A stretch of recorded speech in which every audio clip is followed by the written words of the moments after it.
চলে আসছেন এবং আপনারা জানেন এই হচ্ছে জামাতের আমিরের গাড়ি এতে সামনে দিক সম্মানিত সাংবাদিক বন্ধুরা, আপনারা জানেন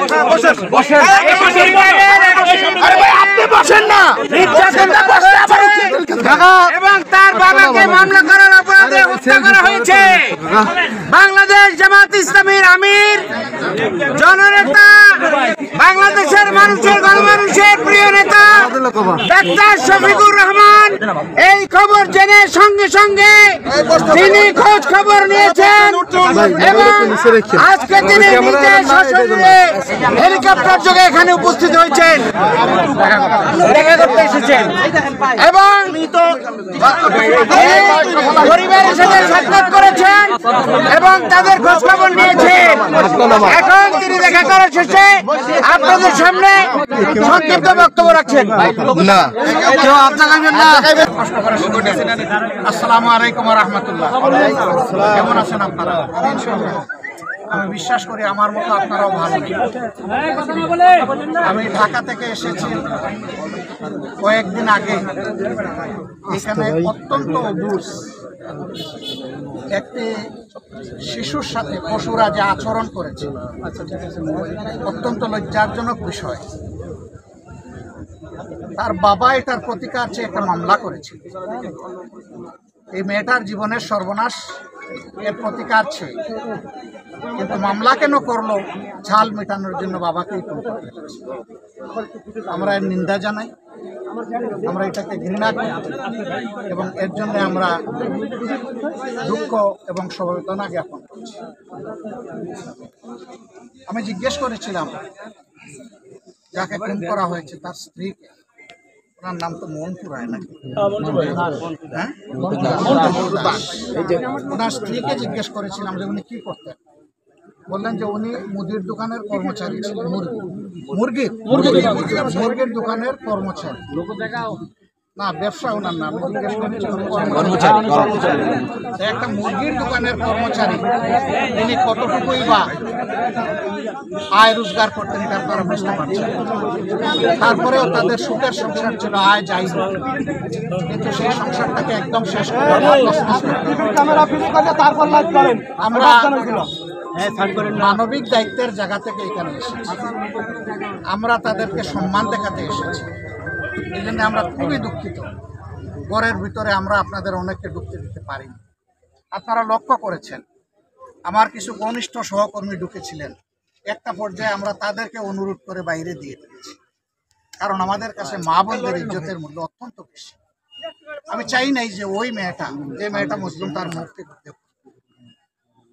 এই মেয়েটা আমার হলে আমার অনুভূতি কি হতো, আপনার মেয়ে হলে আপনার অনুভূতি কি হতো? পশুরা তো ওই সমস্ত জ্ঞান রাখে না। এদেরকে আল্লাহর কোরআনের ভাষায় বলা হয়েছে বালহুম আদাল্লু, এরা পশুর চেয়ে নিকৃষ্ট। আসলে সেই আচরণই তারা করেছে। মেয়েটার উপর জুলুম করলো, বাবাকেও খুন করলো, একটা পরিবারকে একদম ধ্বংস করে দিল। আমরা তাদেরকে আশ্বস্ত করেছি যে আমরা তাদের পাশে থাকব। আমি কুটে কুটে জিজ্ঞেস করেছি এ পর্যন্ত কে কে তাদেরকে সহানুভূতি দেখাতে এসেছে। তারা সবগুলা খুলে বলেছেন। যারা এই সহানুভূতি এবং দেখিয়েছেন, সাহায্য করেছেন, আমি তাদের সকলকে ধন্যবাদ জানাই, অভিনন্দন জানাই এবং কৃতজ্ঞতা আদায়। সামাজিকভাবে এইভাবে যদি সবাই আমরা মজলুমের পাশে ছুটে আসি, তাহলে আলহামদুলিল্লাহ আমরা আশা করি যে মজলুমরা শক্তি পাবে এবং জালিমরা ভয় পাবে। জালিমদেরকে ভয় দেখাতে হবে, তাদের শাস্তি নিশ্চিত করতে হবে এবং দ্রুত শাস্তি নিশ্চিত করতে হবে। আর মজলুমের পাশে শক্ত হয়ে দাঁড়াতে হবে এই অনুভূতি নিয়ে যে সেই মজলুম ব্যক্তিকে আমিও হতে পারি। তখন আমার সমাজের কাছে আমি কি আশা করি? আমাদের কাছে দল ধর্মের কোনো ব্যবধান নেই, আমাদের কাছে মানবতা।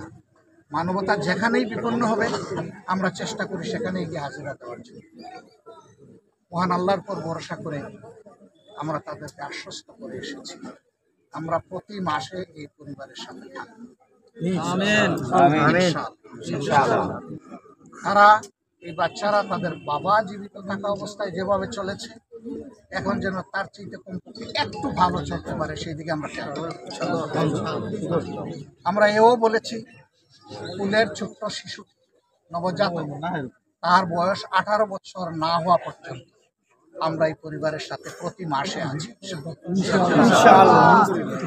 এদের পড়ালেখার খরচ, এদের জীবনের ব্যয় নির্বাহ, একটা সাধারণ পরিবারের যেটা, সেটার জন্য আমরা পাশে থাকব। মামলার ব্যাপারে আমরা অভিনন্দন জানাই। তারেক রহমান সাহেব, আমি দেখেছি একটা ভিডিও, তিনি দায়িত্ব নিয়েছেন, তার দলকে দায়িত্ব দিয়েছেন, এটা একটা বিশাল কাজ। এই যে কাজের দায়িত্ব তিনি নিয়েছেন, আমি তাকে ধন্যবাদ জানাই। এর পাশাপাশি আমাদেরও যারা সংগঠনের আইনজীবী যারা আছেন, তারা পাশে থাকবেন, একসাথে লড়াই করবেন ইনশাআল্লাহ। এদের শাস্তি যাতে নিশ্চিত হয়, ফাঁক ফোকরে যাতে এরা কোনোভাবে বেরিয়ে যেতে না, আমরা সেই দাবি জানাবো প্রশাসনের কাছে, বিচার বিভাগের কাছে। সম্মানিত ভাইয়েরা, কষ্ট করে আপনারা এসেছেন আমাদেরকে কভার করার জন্য। আমরা আসিয়ার ক্ষেত্রে বলেছি 90 দিনের ভিতরে এই বিচার নিশ্চিত করতে হবে। এখানে দুটি মামলা, একটা নির্যাতনের মামলা আর একটা খুনের মামলা। এই ক্ষেত্রেও আমরা সরকার এবং বিচার বিভাগের কাছে আহ্বান জানাবো এই মামলাটাও যেন দ্রুত বিচার আদালতে নিয়ে সম্পন্ন করা হয়, এবং যেভাবে ওই মামলার ক্ষেত্রে 90 দিনের আশ্বাস দেওয়া হয়েছে, এই মামলাটাও যেন 90 দিনের ভিতরেই নিষ্পত্তি হয়। আর যেন পারপেট্রেটর যারা, অপরাধী যারা, তাদের শাস্তি যেন নিশ্চিত হয়।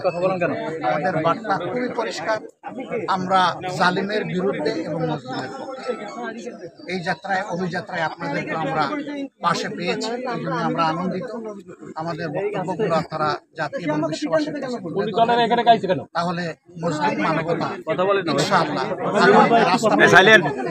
সবাইকে শুকরিয়া, অনেক অভিনন্দন। আসসালামু আলাইকুম ওয়া রাহমাতুল্লাহ। আপনার কাছে একটু প্রশ্ন রাখতে চাই। আমি